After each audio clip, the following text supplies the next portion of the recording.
महान खगोल शास्त्री कार्ल सागन ने कहा था, कल्पना हमें अक्सर उन दुनियाओं तक ले जाएगी जो कभी थी ही नहीं, लेकिन इसके बिना हम कहीं नहीं जाते।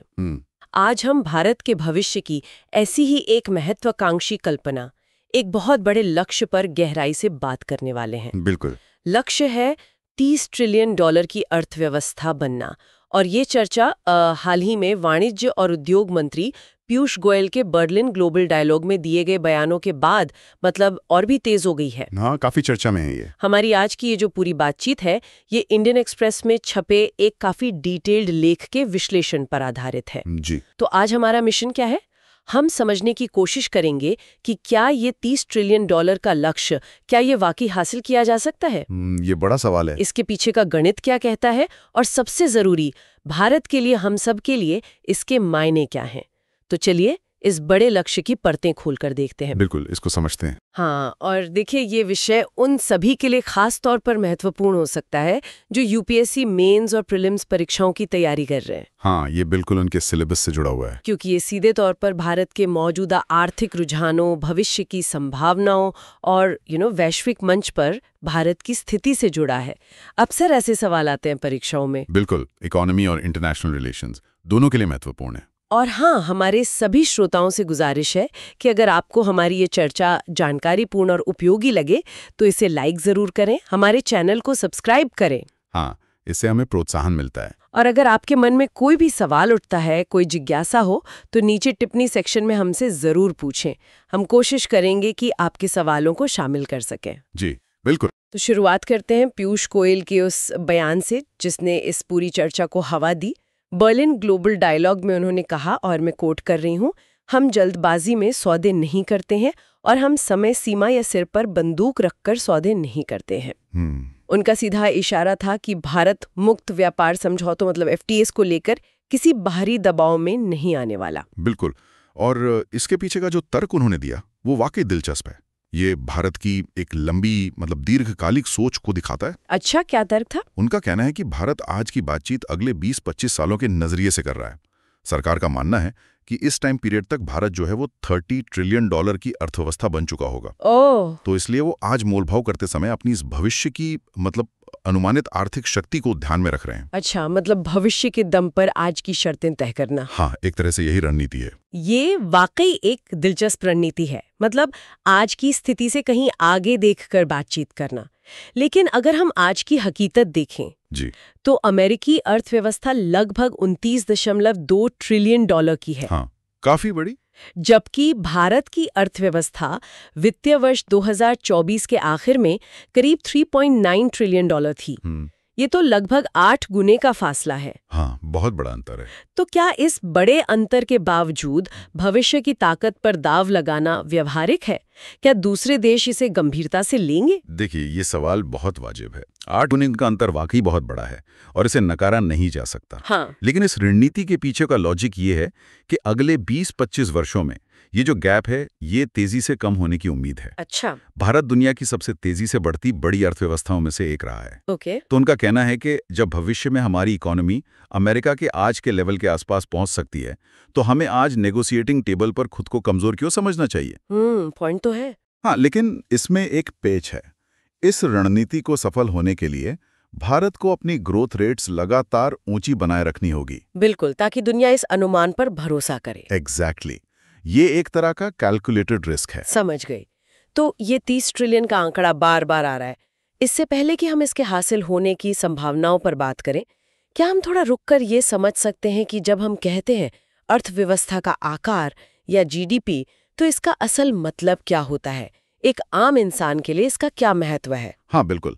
बहुत सरल शब्दों में अगर कहें तो किसी देश का सकल घरेलू उत्पाद यानी ग्रॉस डोमेस्टिक प्रोडक्ट GDP।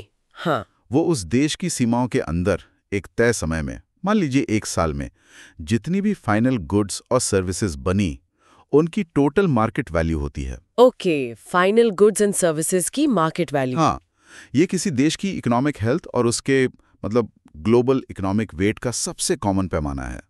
जितना बड़ा GDP उतना ज्यादा उसका प्रभाव माना जाता है दुनिया में। ठीक है, तो जैसे हमने पहले जिक्र किया, अमेरिका का GDP 2024 के अंत में लगभग $29.2 ट्रिलियन और भारत का लगभग $3.9 ट्रिलियन। और आपने एक दिलचस्प तुलना दी थी कि अकेले अमेरिकी राज्य कैलिफोर्निया का जीडीपी भी 2024 में लगभग $4.1 ट्रिलियन था।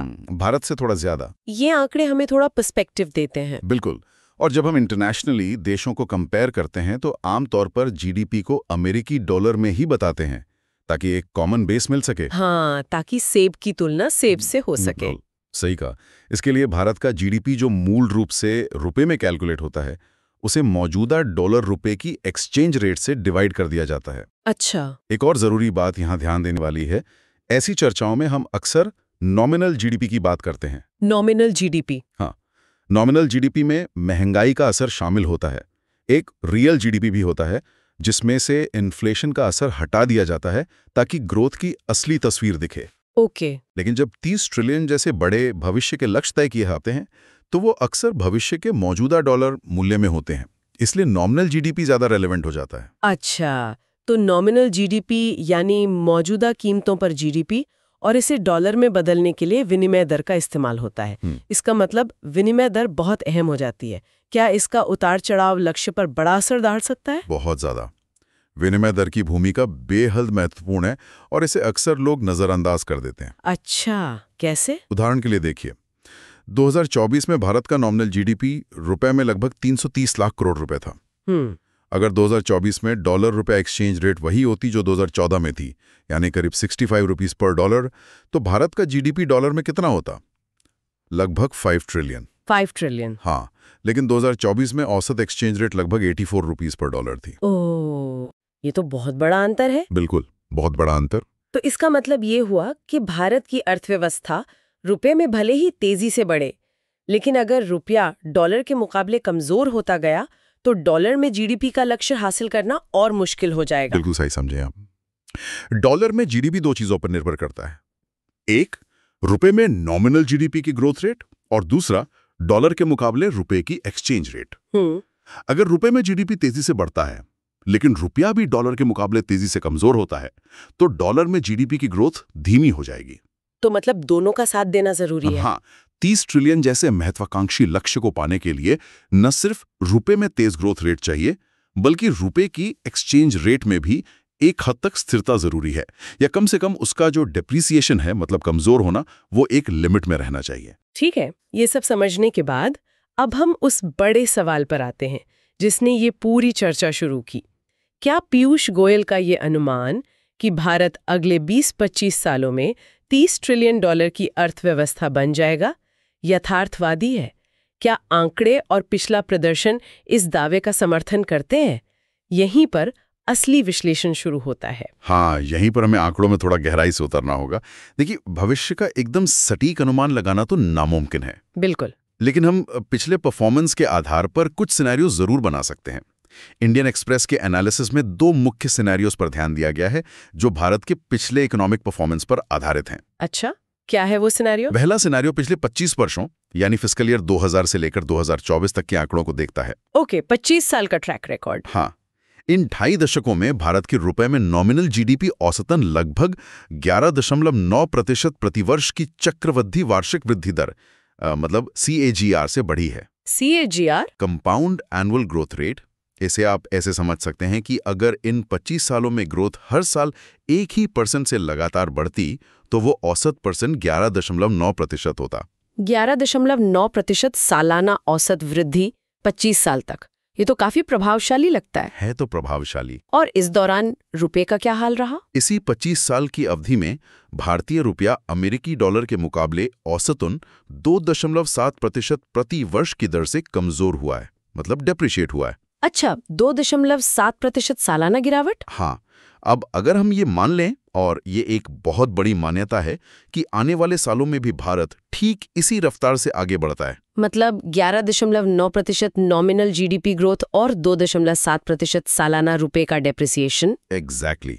तो गणित ये बताता है कि भारत साल 2048 तक 30 ट्रिलियन डॉलर के आंकड़े को पार कर लेगा। 2048 यानी आज से करीब 24-25 साल बाद? हाँ, ये तो पीयूष गोयल के 20-25 साल वाले अनुमान के बिल्कुल करीब बैठता है। हाँ, काफी करीब है। यहीं पर दूसरा सिनेरियो आता है जो हाल के प्रदर्शन पर मतलब रीसेंट परफॉर्मेंस पर आधारित है। अच्छा। ये सिनेरियो पिछले 11 वर्षों यानी 2014 के बाद से लेकर 2024 तक के आंकड़ों को देखता है। इस दौरान तस्वीर थोड़ी अलग है। कैसे अलग है? इस पीरियड में भारत की नॉमिनल जीडीपी ग्रोथ की CAGR थोड़ी धीमी रही है, लगभग 10.3% प्रतिवर्ष। ये भी अच्छी ग्रोथ है, लेकिन 11.9% से कम है। 10.3, ठीक है।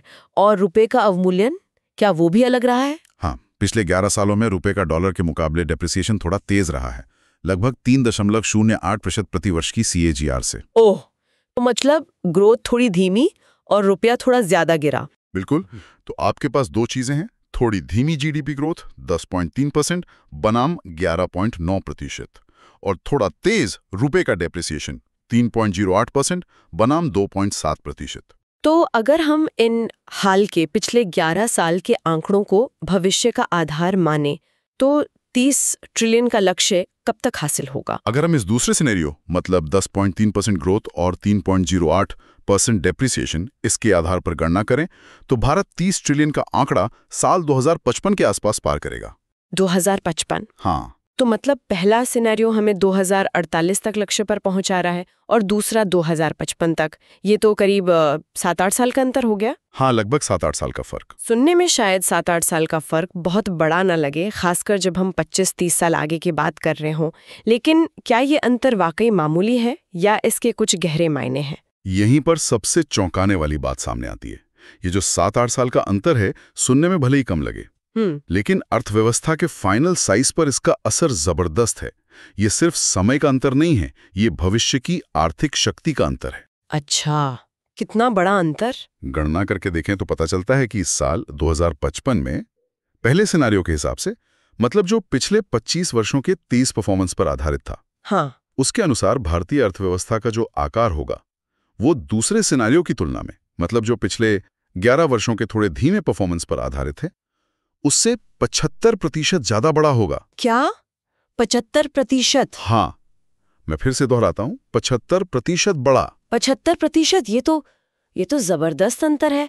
7-8 साल के फर्क से अर्थव्यवस्था का आकार 1.5 गुने से भी ज्यादा हो सकता है। बिल्कुल। इसका मतलब तो ये हुआ कि कौन सी विकास दर हम बनाए रखते हैं, पिछले 25 साल वाली या पिछले 11 साल वाली, इससे भविष्य में भारत की आर्थिक शक्ति, उसके संसाधन, उसकी वैश्विक हैसियत में जमीन आसमान का फर्क आ सकता है। बिल्कुल। ये सिर्फ आंकड़ों का खेल नहीं है, ये भारत के भविष्य की तस्वीर को पूरी तरह बदल सकता है। बिल्कुल, यही इस विश्लेषण का सबसे महत्वपूर्ण निष्कर्ष है।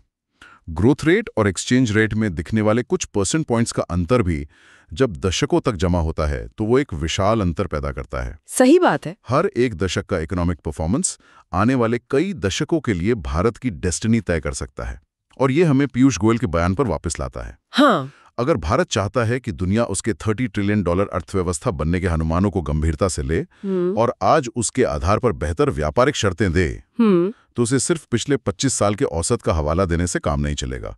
उसे हाल के वर्षों के प्रदर्शन को बेहतर करना होगा और उसे बनाए रखना होगा। तो इसका मतलब है कि चुनौती सिर्फ $30 ट्रिलियन तक पहुंचने की नहीं है, बल्कि वहां तेजी से पहुंचने की है, ताकि उस अनुमानित ताकत का लाभ आज उठाया जा सके। हाँ, काफी हद तक यही बात है।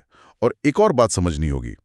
अक्सर ये तर्क दिया जाता है कि जैसे जैसे अर्थव्यवस्था बड़ी होती जाती है, उसकी ग्रोथ रेट स्वाभाविक रूप से धीमी हो जाती है। हाँ, लॉ ऑफ लार्ज नंबर्स। बिल्कुल, ये सच भी है। बड़े बेस पर % ग्रोथ मुश्किल होती है, लेकिन भारत 3.9 ट्रिलियन पर, अभी भी अमेरिका 29.2 ट्रिलियन और चीन लगभग 18 ट्रिलियन की तुलना में काफी छोटा है। हाँ, ये बात तो है। भले ही हम दुनिया की 5वीं सबसे बड़ी अर्थव्यवस्था बन गए हैं, लेकिन अभी भी हमारे पास पेस ग्रोथ की बहुत गुंजाइश है और हमें उस गति को बनाए रखने की जरूरत है। हम अभी ग्रोथ रेट को धीमा होने देने का रिस्क नहीं उठा सकते, खासकर अगर हम ग्लोबल स्टेज पर ज्यादा वजन चाहते हैं। ये बात यूपीएससी की तैयारी करने वालों के लिए बहुत महत्वपूर्ण है। अगर हम इस पूरी चर्चा को उनके नजरिए से देखें तो कुछ मुख्य बातें क्या निकलती हैं, क्या टेकअवेज हैं? निश्चित रूप से यूपीएससी उम्मीदवारों के लिए इस चर्चा से कई महत्वपूर्ण टेकअवेज हैं। हाँ, बताइए। पहला कि लॉन्ग टर्म इकोनॉमिक टारगेट्स कैसे सेट होते हैं और उनकी फीजिबिलिटी का एनालिसिस कैसे किया जाता है। इसमें nominal GDP growth, exchange rate का असर और CAGR जैसी कॉन्सेप्ट्स की समझ जरूरी है। ठीक है। दूसरा, एक्सचेंज रेट मैनेजमेंट का महत्व। एक स्टेबल या धीरे धीरे कमजोर होता रुपया डॉलर में जीडीपी लक्ष्य हासिल करने में कैसे मदद कर सकता है, बनाम तेजी से गिरता रुपया कैसे बाधा डाल सकता है। ये बहुत जरूरी है। तीसरा, इकोनॉमिक ग्रोथ के अलग अलग मॉडल्स का तुलनात्मक अध्ययन। पिछले 25 साल बनाम पिछले 11 साल का परफॉर्मेंस हमें बताता है कि नीतियां और ग्लोबल हालात कैसे ग्रोथ रेट को प्रभावित करते हैं। बिल्कुल। चौथा, ग्रोथ रेट में छोटे अंतरों का लॉन्ग टर्म इम्पैक्ट कितना बड़ा हो सकता है, वो 75% वाला उदाहरण। ये पॉलिसी कंसिस्टेंसी और रिफॉर्म्स की अर्जेंसी को दिखाता है। हाँ, ये 75% वाला पॉइंट बहुत दमदार था। और पांचवा, भारत की फॉरेन पॉलिसी और ट्रेड नेगोशिएशंस पर इकोनॉमिक प्रोजेक्शंस का असर। कैसे भविष्य की अनुमानित ताकत का इस्तेमाल वर्तमान में डिप्लोमेटिक लिवरेज के लिए किया जा रहा है। बहुत बढ़िया। ये सारे बिंदु निश्चित रूप से परीक्षा के नजरिए से काफी उपयोगी होंगे। तो आज की इस गहरी और विस्तृत चर्चा का सार क्या है, मतलब निचोड़ क्या निकला? सार ये है कि भारत का 30 ट्रिलियन डॉलर अर्थव्यवस्था बनने का लक्ष्य महत्वाकांक्षी तो है, लेकिन मैथमेटिकली असंभव नहीं है। पिछले 25 सालों का परफॉर्मेंस हमें दिखाता है कि ये 2048 तक संभव हो सकता है, लेकिन पिछले 11 सालों का परफॉर्मेंस थोड़ा सतर्क करता है और लक्ष्य को 2055 तक धकेल देता है। तो मतलब हो तो सकता है, पर कब, ये सवाल है। हाँ, असली सवाल क्या का नहीं, बल्कि कब और कैसे का है। भारत को न केवल अपने ग्रोथ रेट को फिर से तेज करना होगा, बल्कि रुपये को भी स्थिर रखना होगा, ताकि लक्ष्य समय पर हासिल हो सके और दुनिया भारत के दावे पर भरोसा करे। बिल्कुल। और जैसा कि हमारी परंपरा है, हम अपने श्रोताओं के लिए एक अंतिम विचार छोड़कर जाते हैं। हाँ, तो आज का विचार ये है, क्या सिर्फ अर्थव्यवस्था का कुल आकार यानी वो 30 ट्रिलियन का आंकड़ा ही मायने रखता है, या फिर उस विकास की क्वालिटी यानी वो ग्रोथ कितनी समावेशी है, उसका फायदा समाज के कितने बड़े हिस्से तक पहुंच रहा है, क्या वो पर्यावरण के लिहाज से सस्टेनेबल है। ये पहलू भी भारत की वैश्विक प्रतिष्ठा और सबसे महत्वपूर्ण उसकी आंतरिक सामाजिक और राजनीतिक स्थिरता के लिए उतने ही या शायद उससे भी ज्यादा जरूरी होंगे। ये बहुत गहरा सवाल है। 30 ट्रिलियन एक प्रभावशाली मंजिल है, लेकिन उस तक पहुंचने का रास्ता और उस विकास का चरित्र कैसा होगा, इस पर विचार करना भी उतना ही अहम है। सोचेगा जरूर। इस गहरे विचार के साथ हम आज की चर्चा समाप्त करते हैं। उम्मीद है आपको भारत के 30 ट्रिलियन लक्ष्य के विभिन्न पहलुओं को समझने में मदद मिली होगी। उम्मीद तो यही है। अगर आपके कोई और सवाल हैं या आप किसी और विषय पर ऐसी ही गहरी चर्चा चाहते हैं, तो हमें नीचे टिप्पणी सेक्शन में जरूर बताएं। सुनने के लिए आप सभी का बहुत बहुत धन्यवाद। धन्यवाद।